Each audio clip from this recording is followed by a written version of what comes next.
বলিউড অভিনেত্রী অদিতি রাও হায়দারি ও দক্ষিণী তারকা সিদ্ধার্থ বিয়ে করেছেন। নিজের ইনস্টাগ্রামে ছবি শেয়ার করে নিজেই সুখবরটি ভক্তদের সাথে ভাগাভাগি করে নেন।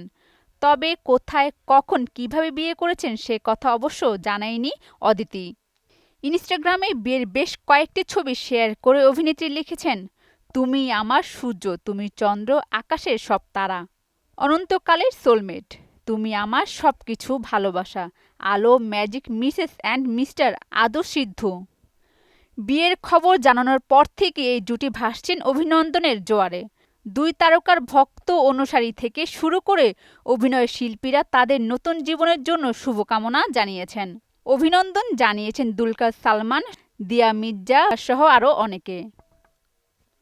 অদিতি এক সাক্ষাৎকারে জানিয়েছিলেন, সিদ্ধার্থের সঙ্গে তার বিয়ের অনুষ্ঠান সাদামাটাভাবেই হবে এবং সিদ্ধার্থের সঙ্গে তিনি 400 বছরের পুরনো এক মন্দিরে বিয়ে করতে চলেছেন বলেও এই অভিনেত্রী বলেছিলেন।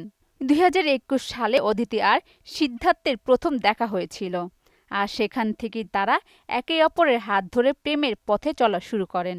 3 বছর চুটিয়ে প্রেম করার পর বিয়ের বন্ধনে আবদ্ধ হন তারা।